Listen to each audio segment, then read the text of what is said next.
What we're about to do here is a kind of forensic investigation. But our crime scene isn't physical, it's psychological. We're going to break down a meticulously planned heist where the target isn't your money or your data, but your very ability to connect with another human being. This is the anatomy of a connection heist. You know, this right here, this flips our entire idea of trust on its head. We're all taught that vulnerability is the foundation of a real connection. But what if it's not? In the system we're about to dissect, vulnerability isn't an invitation to trust. It's a weapon. It's a key, carefully designed to disarm. And this isn't some random act of manipulation. No, it's a system. It even has a name: vulnerability engineering. It's the deliberate, methodical process of taking your empathy, one of your greatest strengths, and turning it into a master key that can unlock everything: your trust, your secrets, and of course, your bank account. So today, we're going to deconstruct it piece by piece. To really understand how this heist works, we have to start with the environment it's designed for: your brain. So for this first part of our investigation, we're diving into the neurochemistry of trust, and we're going to see how our own biology can be primed for deception. Okay, so the main weapon in this playbook is something called the Oxytocin Hijack. See, when someone shares a really deep personal trauma with you, your brain releases oxytocin. It's the bonding hormone, right? It makes you feel connected, empathetic, trusting. But here's the hijack. That flood of oxytocin actually suppresses the analytical parts of your brain. Your judgment literally gets muted. The manipulator knows this. They use a fake trauma specifically to trigger this biological response, turning your brain's own trust circuit into their accomplice. And this gets to the absolute core of the illusion. The perpetrator manufactures intensity, not intimacy. And there's a huge difference. Intensity is that 24/7 digital presence, the constant stream of messages. It's sharing incredibly deep secrets way too fast, making a one-week connection feel like you've known them for 10 years. But real intimacy, that's built slowly, over a shared and verifiable history. It's earned, not just declared. The scammer's entire goal is to confuse you, to make that dizzying, addictive rush of intensity feel like the real thing. And the whole point of all that intensity is to create what feels like a sacred connection. You know, that instant soulmate feeling. Because once you believe this bond is something special, something unique, any red flag, any warning from a friend, it doesn't sound like helpful advice anymore. It feels like a personal betrayal of the connection. You actually become its defender, shielding the manipulator from any kind of scrutiny. So now that we understand the psychological and biological setup, let's move on to the operational manual. This is the perpetrator's playbook, step by step, the anatomy of the heist itself. And here it is, the entire system laid bare, the vulnerability extraction machine. As you can see, this is not a single trick. It is a cold, calculated, and repeatable process. It has very distinct stages, starting with targeting someone who's already vulnerable and ending with extracting their assets, all while using that manufactured connection to ensure they stay silent. So the whole process kicks off by building a perfect mirror. This is the mirroring phase. After their big artificial confession, they get you to open up, and they listen very carefully. They adopt your past traumas, your current fears, your biggest dreams, and they make them their own. All of a sudden, you feel like you've found someone who finally gets you.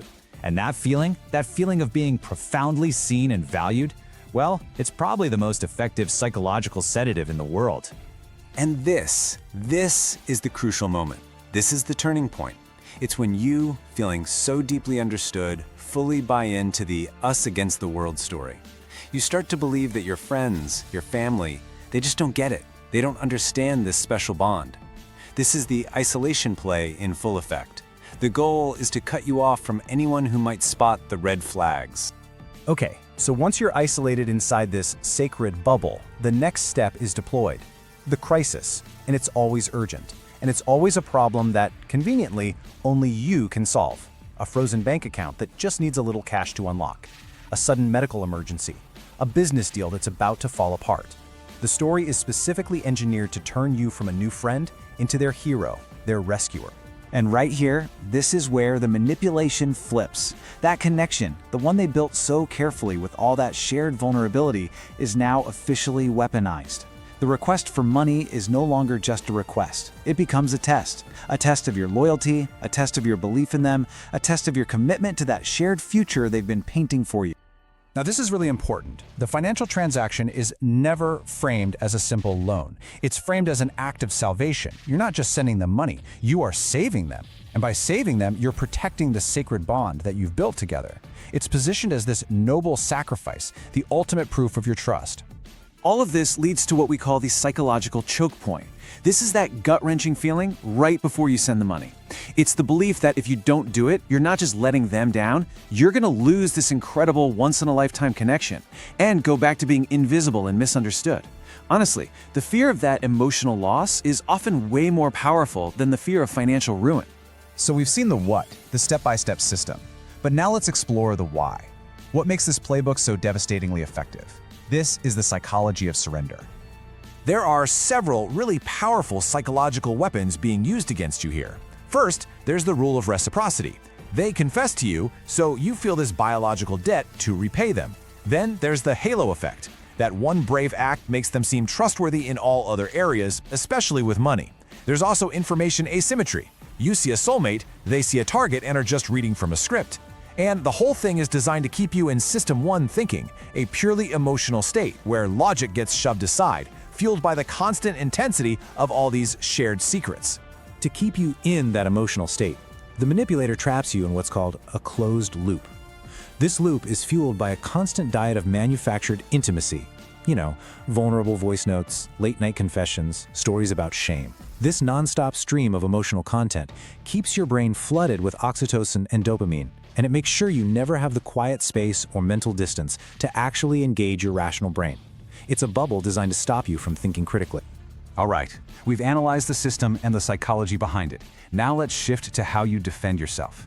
This section is your forensic defense kit, a set of practical, strategic tools to stay safe.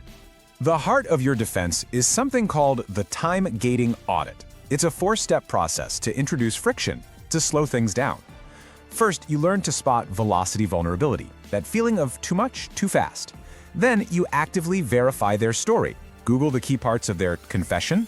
You'd be amazed how often it's a copy-pasted script. And then the final, most critical step. You state a clear boundary about money. You say, I have a rule. I don't mix finances and new relationships. This introduces what's called third-party friction, an objective standard, and it breaks the emotional spell. And this timeline here, this illustrates your single most powerful defense, the time-to-truth guardrail. Time is your greatest ally because a scam can't survive real-world scrutiny over time. In week 1, it's all emotional intensity, promises, and secrets. But by month 3, you can do a consistency check. Do their actions actually match their words? By month 6, a real connection has a verifiable history of shared experiences, not urgent, high-stakes requests for money. Look, let's just state this as clearly as possible. If someone tells you their darkest secret before they've even learned your last name, you're not witnessing some magical special connection. You're witnessing the opening move of a fraud system, period. That is the single non-negotiable red flag. Which brings us to our final verdict. The core principle for defending yourself against this kind of exploitation is actually pretty simple. You have to trust time, not talk. Ultimately, the best defense just comes down to the timeline. Real vulnerability, real trust is a slow build. It's earned through shared history. A scam, on the other hand, is a race. It's a race to manufacture that feeling of closeness before you have a chance to think. So if a new connection feels like you're running an emotional marathon in the first hour, the intent isn't connection, it's extract. So the protective mantra, the thing to hold on to is this: I trust the time, not the talk. Real intimacy doesn't ask for my bank account to prove my trust. True significance, a true connection, is earned through consistency and shared history. If it requires a secret payment to survive, it was never a connection in the first place. It was a heist.